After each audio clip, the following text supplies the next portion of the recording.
Então, muito bem. Todos muito bem-vindos, bem-vindas. Esse é o nosso 7º encontro, Espiritualidade Cívica.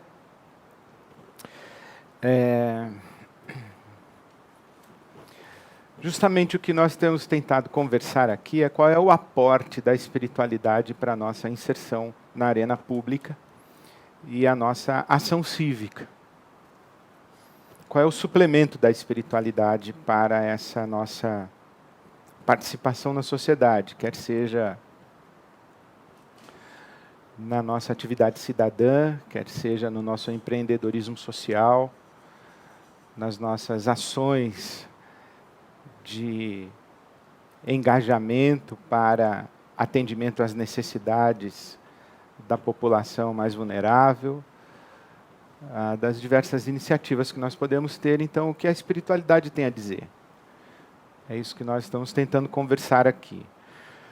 O tema que eu escolhi para hoje à noite foi desafiador para mim e ele ganhou vida, na verdade, e escapou de mim. Eu esperava que eu conseguiria construí-lo de um jeito e ele foi para outro caminho. Mas acho que vai valer a pena reparti-lo dessa maneira com vocês. Eu escolhi o tema solidariedade para hoje. Solidariedade. E na chamada que eu fiz no Instagram, eu contei uma história. Uma história de 2 homens que sofreram um acidente e o aviãozinho deles caiu na selva. E eles, então, depois que se recompuseram, chegaram a uma clareira e, quando respiraram, se acomodaram, perceberam que estavam sendo observados por um leão.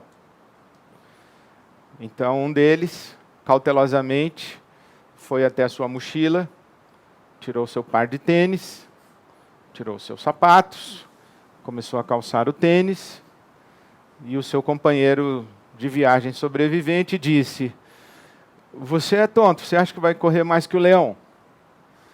E ele disse: "Não preciso correr mais que o leão, só preciso correr mais que você."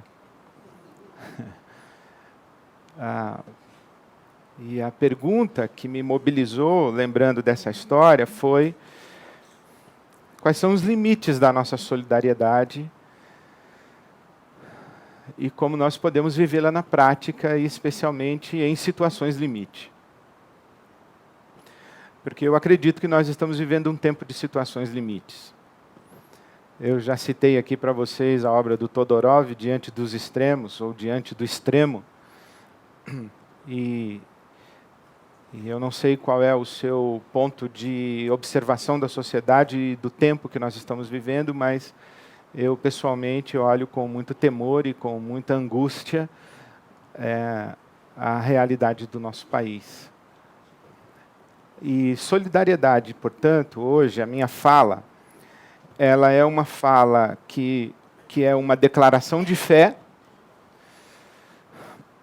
nos amplos sentidos de uma declaração de fé como uma declaração de crenças, a fé como crença.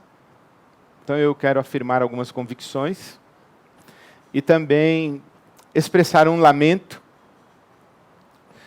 e compreender que esse tipo de fala é também não apenas um ato de resistência, mas uma proposta de continuar a marchar.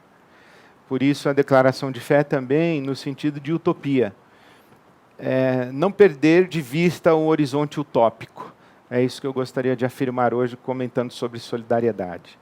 Quando eu comecei a refletir e construir a minha fala para hoje, eu imaginei que eu chegaria em lugares de afirmações propositivas, que eu seria inspirador, que eu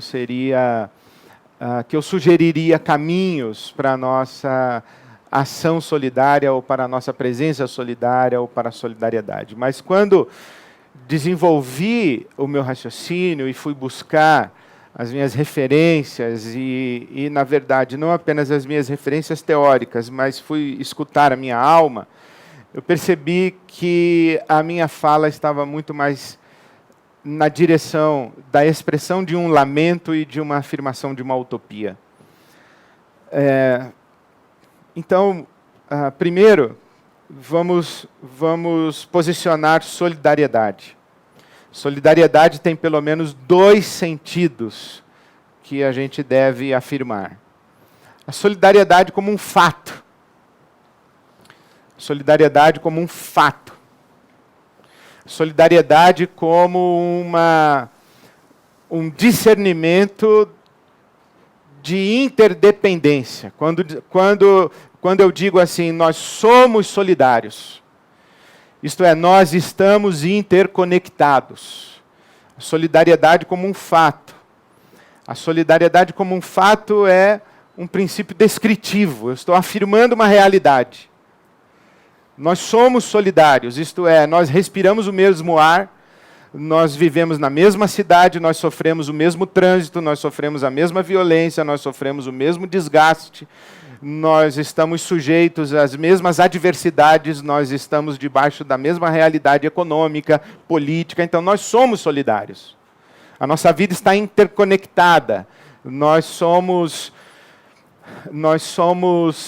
parceiros, querendo ou não, de toda a teia de sustentação da realidade onde nós estamos inseridos. Então, nós fazemos parte disso aí. Não é uma questão de escolha, é uma constatação. Então, quando eu digo a solidariedade como fato, é afirmar a nossa interdependência. E não só a nossa interdependência, nós, seres humanos, uns aos outros, mas a interconexão de todas as coisas. E nós estamos observando isso de uma maneira muito significativa nesses dias, com as queimadas na nossa floresta amazônica. Nós temos o mundo todo preocupado com a nossa floresta. Por quê? Porque a floresta amazônica, apesar de estar 60% dela no território brasileiro, ela é um patrimônio da humanidade. Ela está no território brasileiro, é território nacional, não se discute, eu não quero discutir a questão da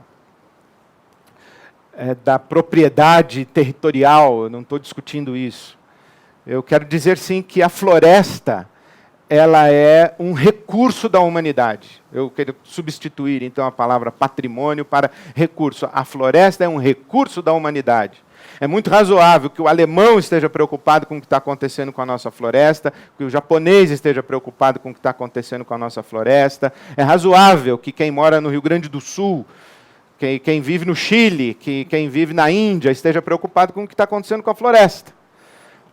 Nós estamos, e é isso que eu quero falar sobre a solidariedade como um fato.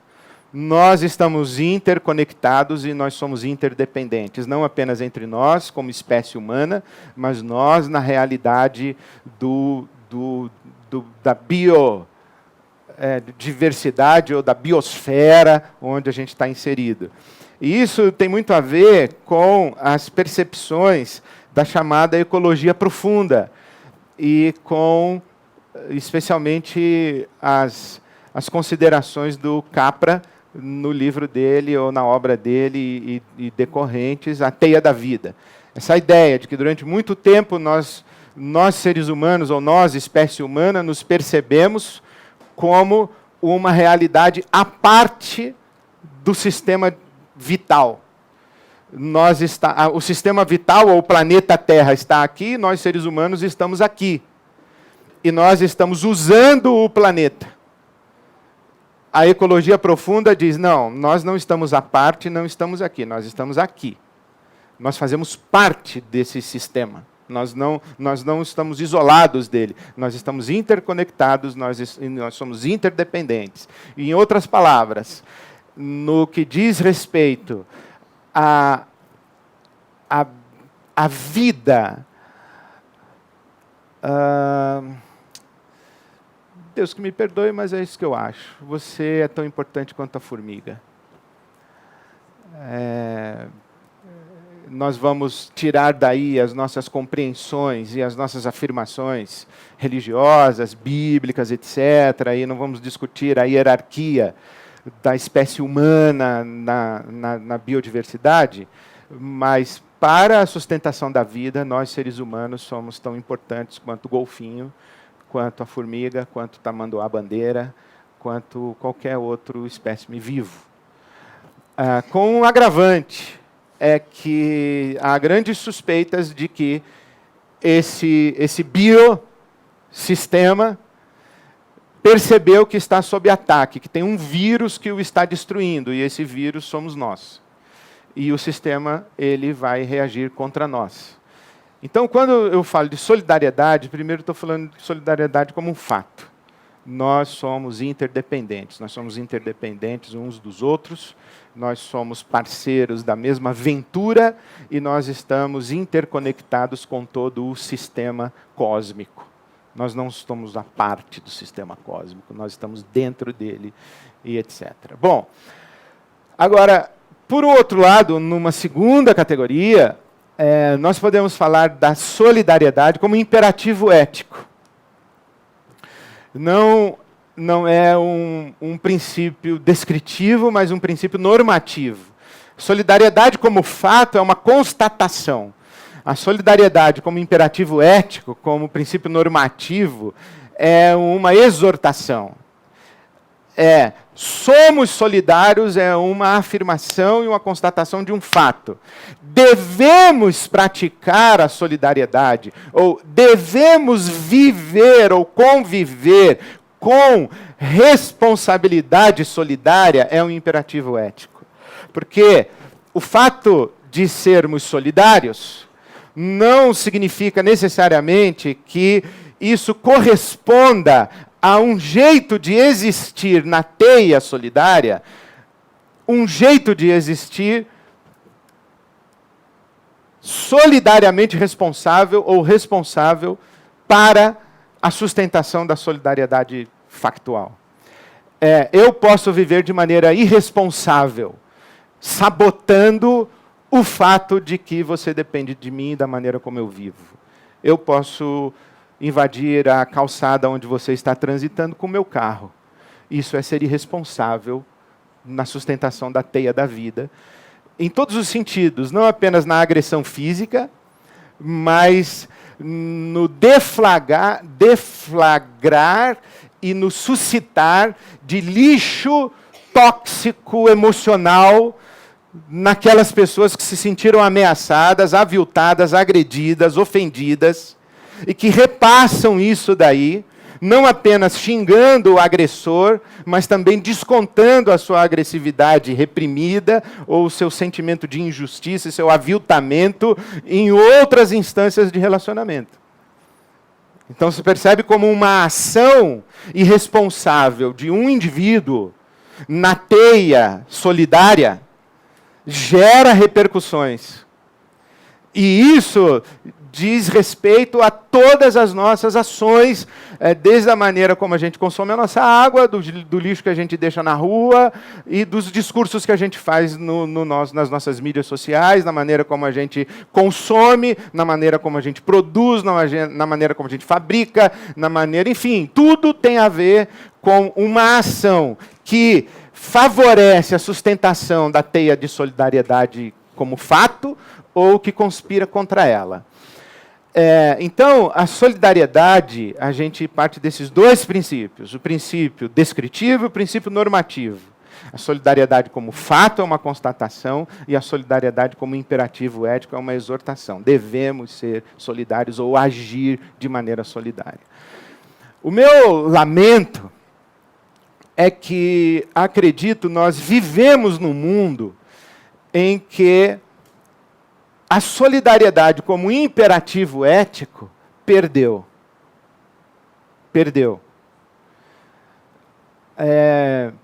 Não é óbvio que nós somos solidários, porque tem gente que acha que tudo bem tacar fogo na floresta, tem gente que não consegue enxergar o dano humanitário, planetário, cósmico de tacar fogo numa floresta. Tem gente que não enxerga isso. Tem gente que não assimila isso, ele não se dá conta disso. Tem gente que não tem essa percepção da extensão do dano, não apenas na dimensão, a extensão na dimensão de localização, de abrangência, de que aquilo afeta lá na última ponta da última estrela, mas também no dano temporal das próximas gerações. Então, não é óbvio que nós somos solidários. E também não é óbvio que nós devemos agir de maneira solidária. Pelo contrário, nós estamos num tempo e vivemos numa cultura ocidental em que a afirmação da solidariedade perdeu. Praticar a solidariedade, viver de maneira solidária, falar de sistemas colaborativos, falar de cooperação, é ir na contramão da estrutura da nossa sociedade, do mundo em que a gente habita. O mundo que a gente habita, ele é hostil, é competitivo, ele não é colaborativo, ele é competitivo, ele não é sustentável, ele é predatório. Ele não é um mundo de comunhão, ele é um mundo de estratificação. Ele é um mundo de segregação, não é um mundo de inclusão. Então, a gente falar sobre isso é ir na contramão de uma cultura. Eu digo que não é apenas ir na contramão do espírito da época, essa época que a gente está vivendo. Aí a gente tem que dizer assim, bom, a época desde quando? Porque na minha leitura a solidariedade perdeu sempre. Mas eu me refiro mais ao mundo ocidental pós-iluminismo. Perdeu. Nós que falamos em generosidade, solidariedade, nós que falamos em perdão, nós que falamos em inclusão, nós perdemos, nós estamos na contramão. E hoje está explícito que nós estamos na contramão. Mas, quando eu disse que quando comecei a pensar sobre isso e construir, eu fui buscar por que a gente perdeu, como é que a gente chegou aqui. Por que quando eu vou ao meu Instagram falar sobre a importância de virar a outra face, de pagar o mal com o bem, eu sou chamado de comunista, de sei lá o quê, e sou criticado como se eu estivesse falando de um governo. Não estou falando de um governo, estou falando de uma cultura, estou falando de um modo de existir. E isso eu gostaria de aprofundar um pouco mais aqui. De como foi que nós chegamos aqui. Eu acho que, primeiro, a gente tem duas grandes narrativas, uma científica e uma religiosa, do mundo ocidental. A gente tem Darwin e a gente tem Santo Agostinho. A gente tem a nossa compreensão da nossa bagagem genética, do processo evolutivo do organismo humano e da espécime humana, e a gente tem o conceito religioso e o pessimismo antropológico da tradição judaico-cristã, fundamentado na visão de Santo Agostinho e do pecado original. Isto é,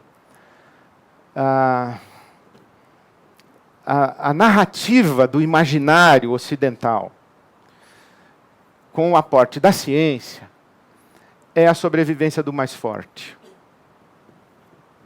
É a sobrevivência do mais apto. A sociedade, com esse imaginário darwinista, ela não é colaborativa.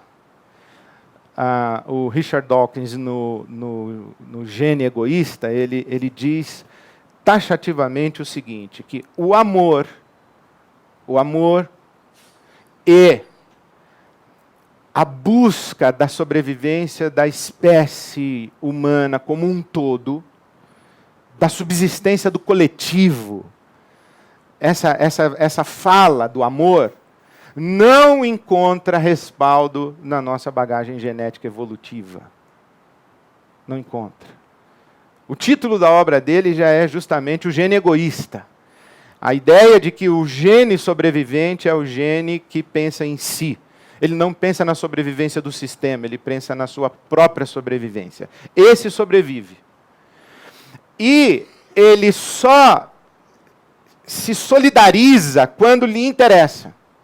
Ele só atua coletivamente, colaborativamente, quando lhe convém. Então, por exemplo, é muito razoável que a gente compreenda que a gente se una contra um inimigo comum. Mas uma vez que o inimigo comum está destruído, a gente se divide para disputar os despojos.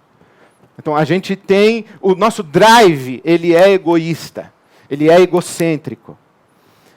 Hobbes vai dizer isso, Locke vai dizer isso, Rousseau vai dizer isso, os caras contratualistas eles vão dizer o seguinte: se não tiver uma força coercitiva para conter a maldade humana, o homem vai comer o homem. A afirmação do Hobbes, que ele tira da mitologia grega, que o homem é o lobo do homem, no Leviatã.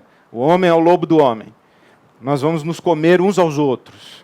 Então tem que ter uma força coercitiva, tem que ter a força da lei, a força do Estado, tem que ter um contrato social, porque se deixar a gente entregue à nossa própria natureza, nós vamos nos devorar mutuamente.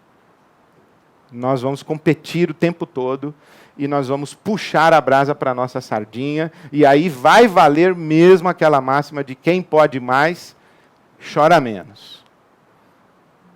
Então nós temos uma narrativa ocidental que é construída a partir dessa percepção da compreensão da nossa bagagem genética, da nossa herança evolutiva e da nossa sobrevivência como espécie.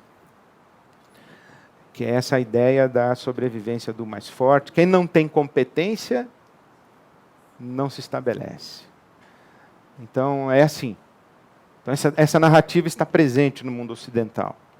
Mas está presente também a narrativa do pecado original de Santo Agostinho. Santo Agostinho vai dizer que o ser humano ele rivaliza com Deus, ele quer ser Deus, ele afirma o seu eu e o seu ego acima de qualquer outra realidade que ele possa conhecer ou perceber e se dar conta, e uma vez que ele afirma a primazia do seu ego e do seu eu, ele que acreditava estar dando um grito de independência e de autonomia, ele se percebe cativo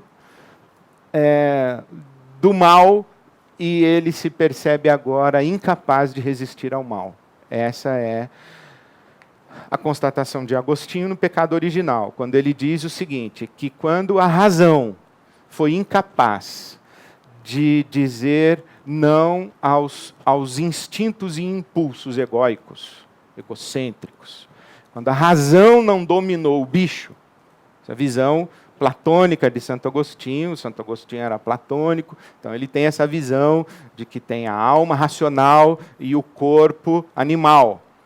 Santo Agostinho, por exemplo, nas Confissões, ele chega a dizer que quando ele senta para fazer uma refeição, ele diz, vai comer o animal. Então ele tem essa visão muito bonita do corpo e da dimensão matéria ou material orgânica, física do ser humano. Então Agostinho diz que quando a racionalidade não conseguiu segurar os impulsos da animalidade e ela caiu, a animalidade tomou conta e a partir de então o ser humano é incapaz de resistir aos seus impulsos animais. E essa é a grande constatação do pecado original, que nós seres humanos somos egocêntricos por degeneração. Nós somos seres quedados, caídos, degenerados. Nós somos egocêntricos, egoístas. Nós rivalizamos até com Deus, que dirá com o vizinho, com o cunhado, com o partido do outro candidato. Se a gente quer até o lugar de Deus, a gente vai querer o lugar de todo mundo. A gente quer o céu de Deus, a gente quer o quintal também do vizinho, a gente quer o território do outro povo, do outro clã, a gente quer a empresa do concorrente, a gente quer até o céu, a gente quer tudo, certo? A mulher do vizinho, o marido da vizinha, o vestido da vizinha, o corpo do vizinho, a gente quer tudo. Então, nós somos isso.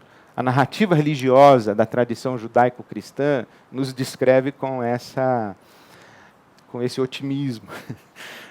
Que, na verdade, na teologia e na filosofia vai se chamar de pessimismo antropológico. Então, as nossas matrizes não tem nada a ver com solidariedade. Não tem nada a ver com solidariedade. Mas a gente tem outros eventos ou outros aportes que conspiram contra a solidariedade. Há outros eventos na nossa tradição ocidental que conspiram contra a solidariedade. Então, por exemplo, o advento do capitalismo como superação do feudalismo. No primeiro momento foi legal, porque foi bom o capitalismo superar o feudalismo. No feudalismo você era nobre, nascia nobre e morria nobre. E você era pobre, nascia pobre e morria pobre. Porque a sociedade estava estratificada, e isso tinha um ordenamento divino, tinha um ordenamento, existia um discurso que sustentava essa estrutura de sociedade. E um discurso sustentado pela igreja, inclusive pela tradição religiosa do catolicismo e do cristianismo constantiniano. E aí, quando você tem o advento da burguesia e do capitalismo, aparentemente você tem uma sociedade mais justa. Que agora o meu conforto, o meu acesso ao recurso, ele não depende da família onde eu nasci, ele não depende do sobrenome que eu tenho, ele não depende da classe social onde eu nasci. Ele depende do meu esforço, do meu empreendimento, do meu trabalho, da minha engenhosidade, da minha competência, do meu labor. E parece que é mais justo. Não é porque você é filho de rei e é um vagal que você vai ter uma vida melhor que a minha, porque eu sou filho de pobre, mas eu sou trabalhador inteligente e empreendedor. Então a sua terra, ela mingua, mas a minha, ela produz. Então é justo que eu seja beneficiado pelo meu trabalho e que você encontre a pobreza como resultado da irresponsabilidade com que você está lidando com os recursos que você herdou. Então parece que aí a gente tem um critério de justiça melhor. Entretanto, o que acontece com o capitalismo é que ele gera uma mentalidade meritocrática. Está embutido no capitalismo a recompensa do esforço individual. E a longo prazo, se o capitalismo tentava subverter a ordem estratificada de uma sociedade construída num discurso religioso, ideológico, teológico, filosófico, pela força da ação humana e de construção pelo trabalho e de riqueza pela competência, essa sociedade capitalista também foi se estratificando ao longo do tempo. E a gente tem ricos e pobres. Antes a gente tinha nobres e pobres, agora a gente tem ricos e pobres. Então, com a sociedade capitalista, se antigamente você era notável pela cor do seu sangue, o seu sangue era azul, hoje você é notável pela cor do seu cartão. Se o seu cartão é black, você está bonito. Se o seu cartão não é black, você não está bem na foto. Então, existia uma sociedade estratificada pela herança sanguínea, mas hoje a gente tem uma sociedade estratificada pela conta bancária. Não resolveu o nosso problema. E o que parece é que todos esses sistemas que são construídos por nós, os macrosistemas, para resolver o nosso problema da nossa propensão egocêntrica, egoísta, eles não têm se mostrado eficazes. Os socialismos e os comunismos também não. O fracasso das revoluções socialistas e comunistas está aí diante de todos nós.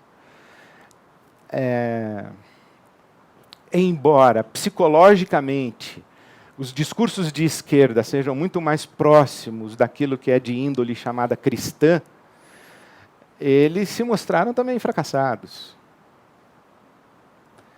E é muito difícil a gente sustentar a utopia de esquerda no mundo com Hugo Chávez, com Maduro e com uma Venezuela no nosso quintal. Não dá para sustentar isso. Não dá para sustentar uma adesão ingênua a uma proposta de esquerda, quem é cristão, sabendo o que foi o cristianismo nos países da cortina de ferro da União Soviética. eu não sei se foi um prazer ou um desprazer, foi indigesto e edificante, eu diria, ler a autobiografia de Tomás Halik nas minhas férias agora de janeiro, em que ele, como um sacerdote católico, jesuíta, na Tchecoslováquia, comunista, conta o que é viver lá. Então,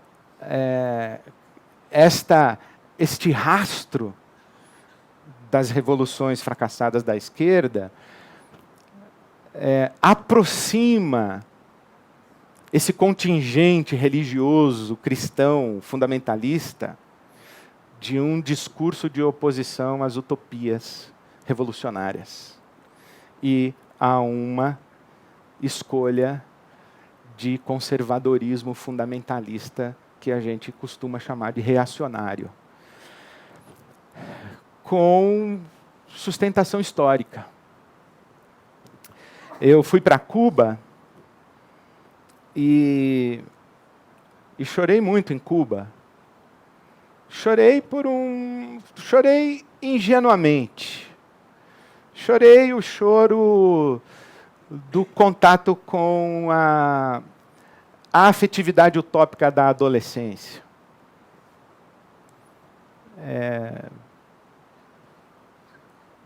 O Roberto Campos disse que quem com 20 anos não é revolucionário é um alienado, e quem com 40 anos continua revolucionário é burro. Então, eu não sei se eu sou burro, mas eu com 20 anos era revolucionário. E ir a Cuba era visitar um lugar que ocupava a minha fantasia. Então, foi muito bom ir a Cuba. E eu chorei quando fui para Cuba. Eu estou aqui em Cuba. Estou em Cuba. Eu estou na musa idealizada da minha utopia progressista. Estou em Cuba. Mas também eu chorei quando fui embora de lá, porque aquilo não dá para a gente se alegrar, pelo menos eu. Não sei o que você pensa, Deus te abençoe. Mas eu não consegui ficar feliz com o que eu vi em Cuba. De jeito nenhum. E, especialmente, me chamou muito a atenção quando eu conversei com os pastores em Cuba. E um deles me contou que, logo depois da Revolução, os pastores foram chamados por Fidel Castro a um encontro no teatro. E os pastores foram. E, quando deixaram o teatro, o chão do teatro estava marcado pela urina dos pastores. Eles, literalmente, desculpem minha expressão, se mijaram de medo. Então, quando você encontra essas narrativas, dá para entender por que a ética protestante e o espírito do capitalismo prevaleceram no mundo ocidental. Por que a ética protestante e o espírito do capitalismo prevaleceu ao catolicismo franciscano. Porque numa visão simplificada de avaliação de realidade, você quer ser Estados Unidos, você quer ser Inglaterra, você quer ser a Europa anglo-saxã, você não quer ser Bolívia, você não quer ser Colômbia, você não quer ser Venezuela.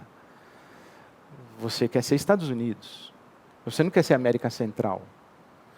Você não quer ser um país colonizado pelo catolicismo franciscano, em que ser santo é ser pobre. O santo católico faz voto de pobreza. O santo protestante tem jatinho. É próspero. Ele é dono de império religioso, ele tem programa de televisão, ele tem concessão de rádio, ele tem templos e catedrais nas grandes capitais e nas grandes avenidas das grandes cidades do país. Então, o protestante abençoado, ele é bem-sucedido economicamente. O católico abençoado, ele faz voto de pobreza. Entende a diferença dos imaginários religiosos? E quando você fala de imaginário religioso e do protestantismo calvinista, ele encontra muito melhor equivalência e paralelo na narrativa do gênio egoísta e do pessimismo antropológico do ser humano egocêntrico.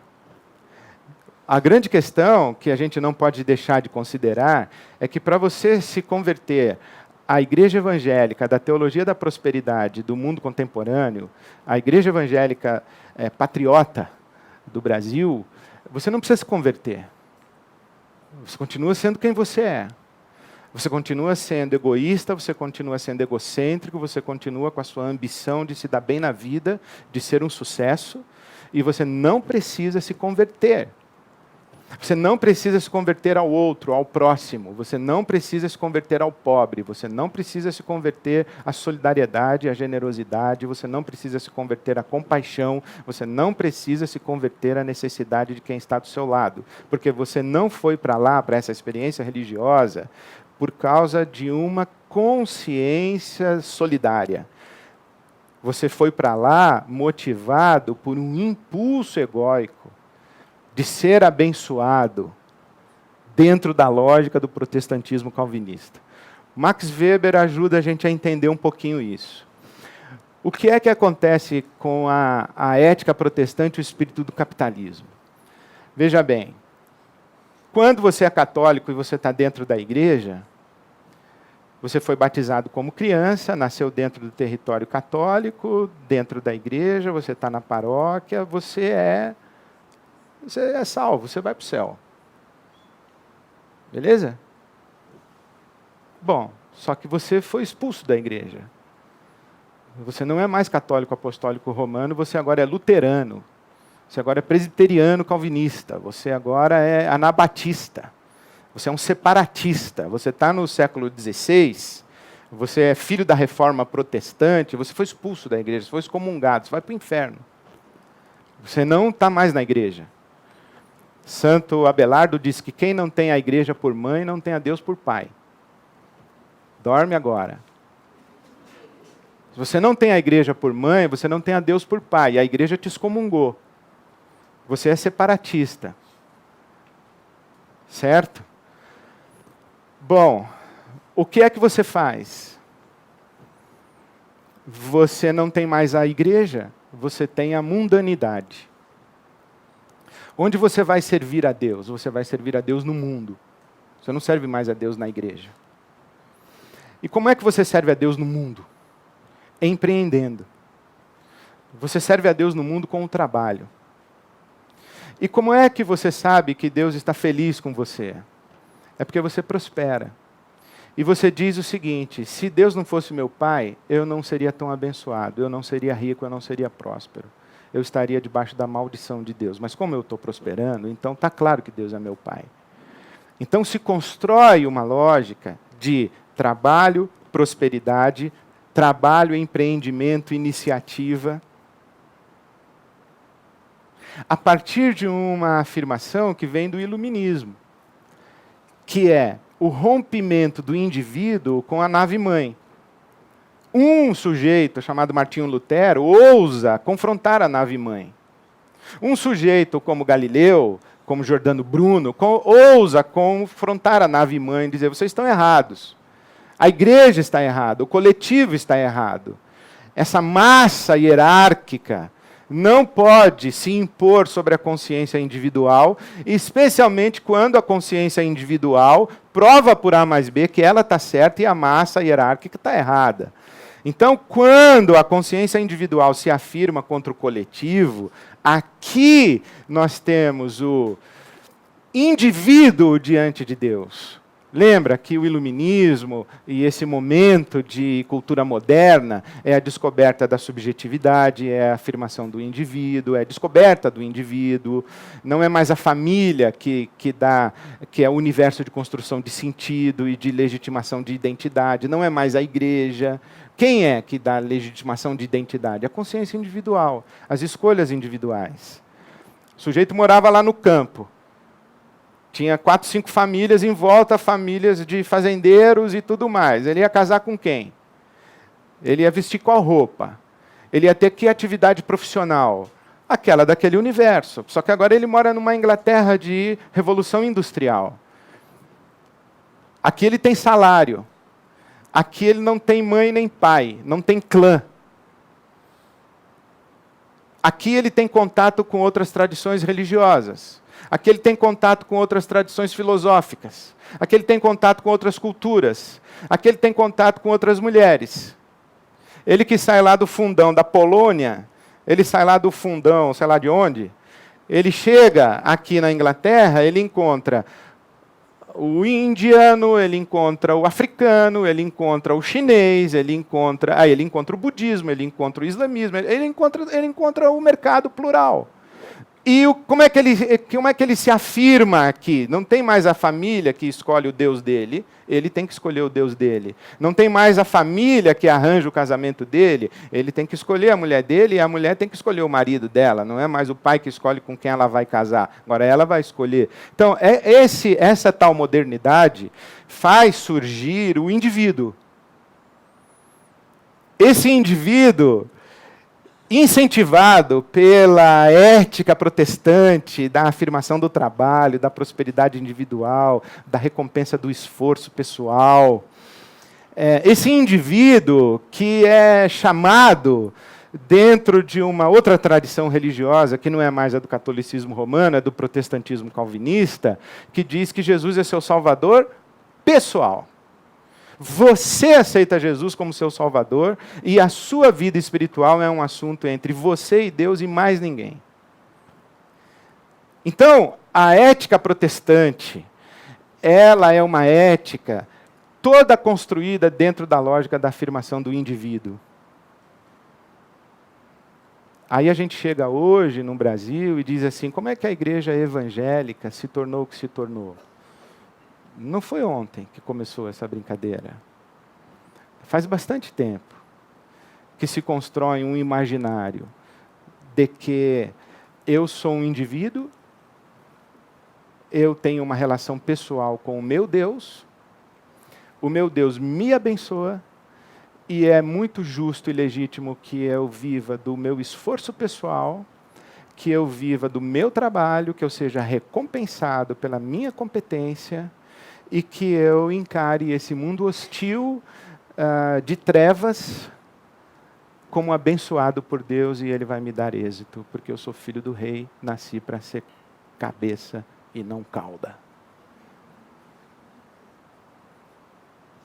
Então você pergunta como foi que chegamos aqui. A gente vem chegando aqui já há alguns séculos, a gente vem andando para cá.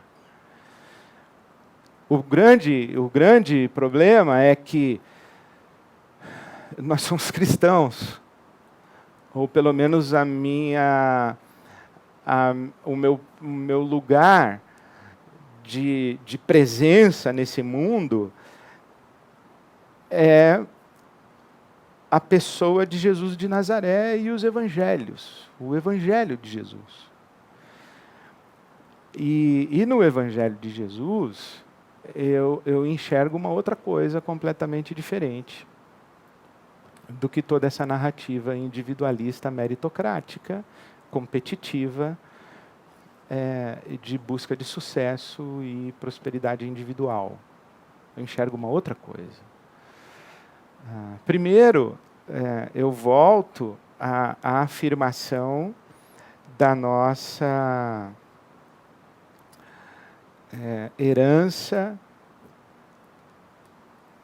como seres criados à imagem e semelhança de Deus, e um Deus que é Pai, Filho e Espírito Santo. O Deus que Jesus Cristo revela, ele é uma comunhão, ele não é um solitário. O Leonardo Boff, ele diz isso com muita propriedade, que o Deus de Jesus não é Yahvé, solitário, e nem Alá, solitário. O Deus de Jesus é uma comunhão. É o Pai, o Filho e o Espírito Santo. O Deus que Jesus revela é uma comunidade. Nas palavras do Frei Leonardo Boff, que não é mais Frei, o Leonardo Boff, ele diz o seguinte, que o Deus de Jesus não habita a solidão do uno, porque o Deus que Jesus revela é triuno, é a triunidade. Então, o Deus de Jesus é plural, o Deus de Jesus é uma unidade plural. E se o Deus de Jesus cria um ser à sua imagem e semelhança, ele cria necessariamente uma unidade plural, de onde afirmamos a nossa solidariedade como fato. Nós fomos criados uma unidade plural, nós não fomos criados indivíduos. Nós não é coletivo de eu. Nós não é coletivo de eu. Um monte de eu numa sala não faz um nós. Às vezes o contrário. Um monte de egos absolutos numa sala faz uma guerra. O nós divino é uma unidade, onde eu não vejo você como um outro eu. Você também é eu.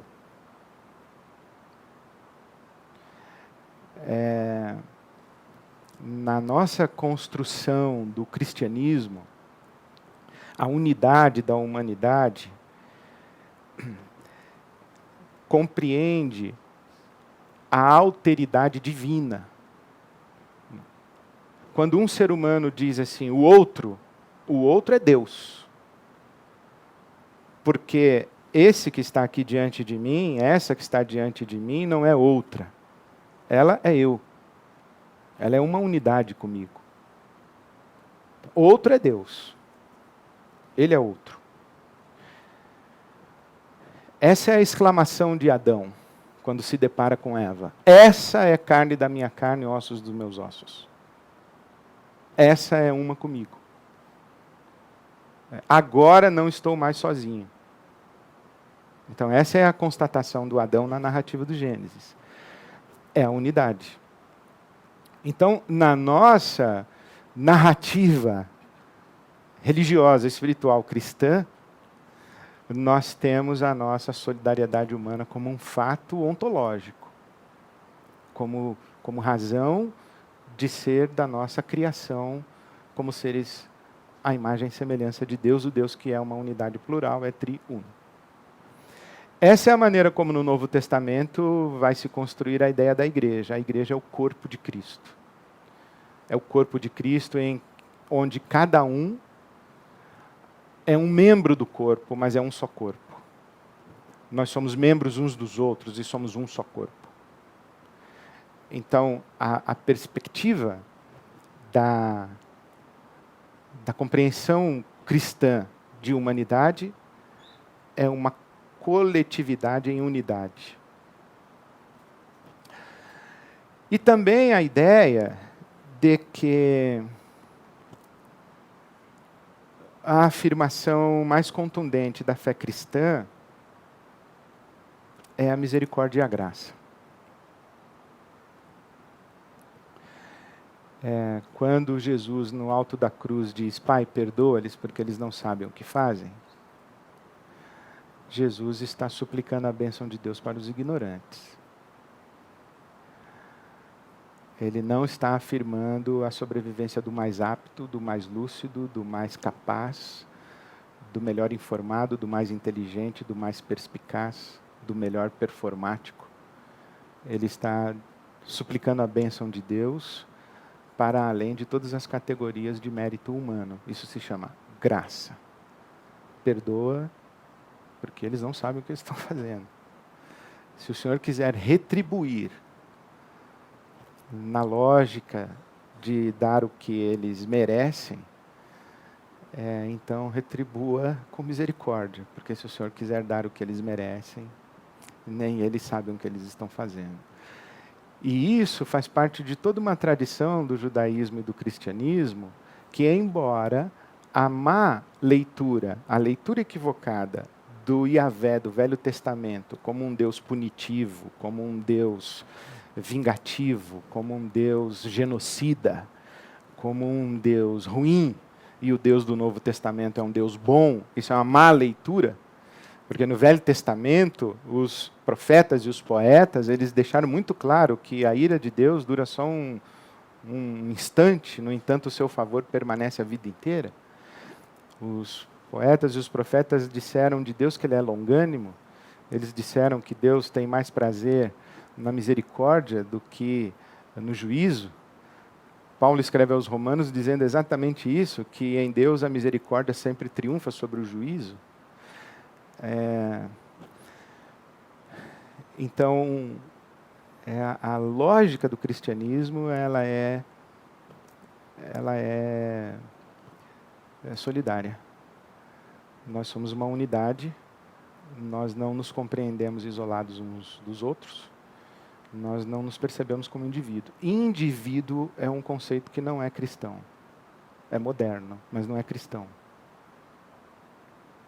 Não existe individualidade no cristianismo. Existe pessoalidade, mas não existe individualidade. E isso está não apenas na afirmação teórica, teológica, digamos assim, mas no espírito de vivência das comunidades logo na origem da fé cristã. Ninguém considerava propriamente seu aquilo que possuía, e todos partilhavam dos seus bens e não havia entre eles necessitado algum, porque eles se olhavam uns aos outros como irmãos e irmãs. E na família não pode ter ninguém passando fome enquanto o outro está com a mesa farta. Então, eu expresso o meu lamento e reafirmo a minha utopia. A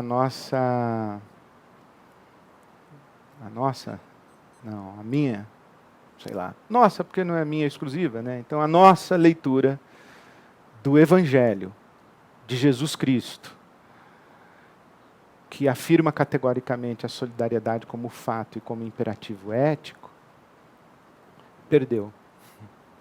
E nós estamos na contramão. E faz tempo que nós estamos na contramão. Faz muito tempo que nós estamos na contramão. Eu não sei precisar quanto, talvez desde Gênesis. Mas o mais radical de nós foi crucificado. Eu penso que isso é suficiente para que a gente afirme, reafirme que nós estamos no caminho certo se nós estamos seguindo Jesus. Mas seguir a Jesus significa sempre andar na contramão dos tempos, das culturas e das sociedades.